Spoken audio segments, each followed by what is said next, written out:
सच्ची घटना। सालों बाद उसकी कॉल आई मेरे पास। ड्यूटी से रात्रि 10 बजे लौट कर आया, खाया पिया 11 बज गए, नींद नहीं आ रहा था और कब रात के करीब 1:30 बजे बज गए पता ही नहीं चला, मैं जगा हुआ था। इंस्टाग्राम पर फीड स्क्रॉल कर रहा था, मीम्स देख रहा था। अचानक एक अननोन नंबर से कॉल आया। मुझे समझ में नहीं आया कि इतनी रात को आखिर कौन हो सकता है। मैंने सोचा इग्नोर कर देता हूँ, अगर कोई इम्पोर्टेंट कॉल होगी तो दोबारा आ जाएगी। आई इग्नोर इट, लेकिन वो फिर आई। मैंने इस बार कॉल उठा ली। मैंने हेलो बोला। सामने से आवाज आई, हेलो। अचानक से पूरा मूड बदल गया मेरा, क्योंकि ये आवाज कुछ जानी पहचान सी लग रही थी। ये आवाज सुनते ही आंखों के सामने अंधेरा छा गया। बहुत सी यादें ताज़ा हो गई मेरी टूटी हुई आवाज में। एक बार फिर हेलो निकला और वहां से आवाज आई, डिस्टर्ब तो नहीं किया। मुझे रिप्लाई करते हुए भी घबराहट सी हो रही थी। बोलूं कि ना बोलूं कुछ समझ में नहीं आ रहा था। मेरे मन में सवालों का भंवंडर घूमने लगा कि आखिर क्यों आज ऐसे अचानक इतने सालों बाद मेरी याद आ गई। क्यों आए हो अब? मैंने हिम्मत करके बोला, नहीं बोलो। उसने पूछा, कैसे हो? मैंने कहा, ठीक हूँ, तुम? मेरे इस सवाल के बाद उसका रोना छूट गया और कहा, ठीक नहीं हूँ। अब मैं और भी ज्यादा कंफ्यूज हो गया कि यह हो क्या रहा है। आउट ऑफ नोवेयर इतने सालों के बाद देर रात को कॉल आती है और रोना निकल गया। मैंने छुपाया, बात करी तो पता चला कि वह जिसके साथ थी उसने उसको किसी और के लिए छोड़ दिया। वो जैसे जैसे बता रही थी कि जिस तरह से वो गिड़गिड़ाए उसके लिए, उसे रुकने के लिए, उसके प्यार के लिए, उसी तरह मैं भी गिड़गिड़ाया था एक दिन। उसी के लिए, उसी के प्यार के लिए। और जिस तरह से उस लड़के ने मुड़कर नहीं देखा उसे, उसी तरह उसने भी नहीं मुड़ के देखा था मुझे। ... मेरे आंखों में आंसू थे और चेहरे पर मुस्कुराहट। किसी के कर्मों की सजा उसे बखूबी मिली है, किसी के सच्चे प्यार को ठुकराने की सजा बड़ी शिद्दत से मिली है। ... वो रोते रोते मुझसे माफ़ी मांगने लगी। बहुत माफ़ी मांगी, बहुत मिन्नतें की कि मैं उसे माफ़ करके उसे अपना लूँ, उसे अपनी ज़िंदगी में वापस बुला लूँ। मैंने उससे कई साल प्यार किया था, कई साल लग गए मुझे उसके प्यार से उभरने में। वो लौटी तो ऐसा लगा जैसे मेरी ज़िंदगी, मेरी खुशियाँ लौट आई।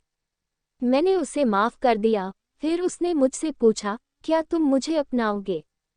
इस सवाल को सुनते ही मुझे वो सारे दिन, सारी यादें, सारे किस्से याद आ गए। हमारी पूरी रिलेशनशिप फ्लैश हो गई और मैंने आंखों में आंसू लिए जवाब दिया, ... कभी नहीं। मैं तुम्हें तुम्हारे किए पर माफ़ जरूर कर सकता हूँ, पर जैसे इंसान को अपनाने की भूल कभी जिंदगी में नहीं कर सकता। ... तुम्हारे वो जख्म जो तुमने दिए, वो आंसू जो तुम्हारी याद में हर रात, दिन, महीने, सालों तक बहाए, वो कैसे भूल जाऊं? वह दर्द जो तुमने दिया है उसे कैसे भूल जाऊं? ये जो हुआ है ना तुम्हारे साथ, ये तुम्हारे कर्मों की सजा है और इसे तुम्हें भुगतना पड़ेगा ना चाह कर भी। अगर तुम्हारी कोई मजबूरी होती तो शायद मैं एक बार तो तुम्हें मैं अपना भी लेता, मगर तुमने मुझे किसी और के लिए छोड़ा। You replaced me.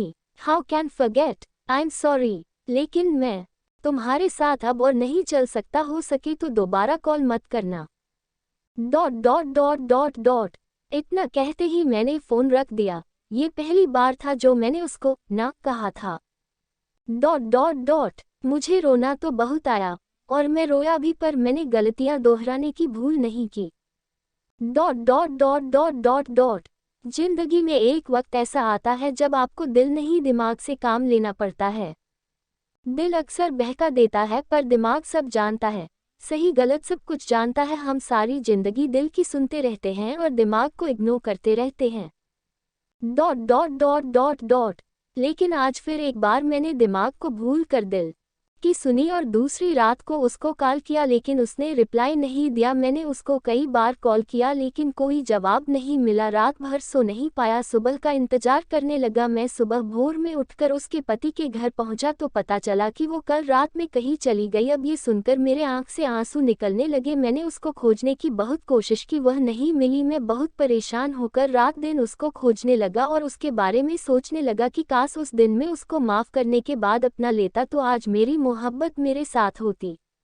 अब उसको पागलों की तरह खोजने लगा, रातों दिन बिना कुछ खाए पिए कहीं कुछ मिल जाता वही खा पी लेते। कभी कभी लोग रात में चोर समझ के बहुत मारते थे, और क्यों न मारे, मेरी शक्ल वैसे बन गई थी, बड़ी बड़ी दाढ़ी, बड़े बड़े बाल। फिर अगले सुबह एक चौराहे पर उसको खोजते समय किसी कार वाले ने टक्कर मार दिया और मैं वहीं गिर पड़ा। लोगों की भीड़ लग गई, कौन है करके, और सब लोग देखकर चले जाते, लेकिन उसी भीड़ में कहीं से वो पगली भी आ गई। लेकिन अफसोस वह भी नहीं पहचान सकी, वह भी देखकर जाने लगी। तो लोगों से सुना कि कोई प्रेम में पागल हुआ है, उसको देखने से लगता है, क्योंकि उसने अपने सीने पर दिल बनवाकर किसी सृष्टि का नाम लिखवाया है। और जब वह इतना सुनती है तो भाग कर आती है और मुझसे लिपट कर रोने लगती है। फिर लोग एम्बुलेंस बुलाकर मेरा इलाज कराते हैं। लगभग 3 महीने में मैं ठीक हो जाता हूँ, और अब मैं और मेरी सृष्टि दोनों साथ रहने लगे पूरी हैं। वीडियो देखने के लिए आप सभी का बहुत बहुत धन्यवाद।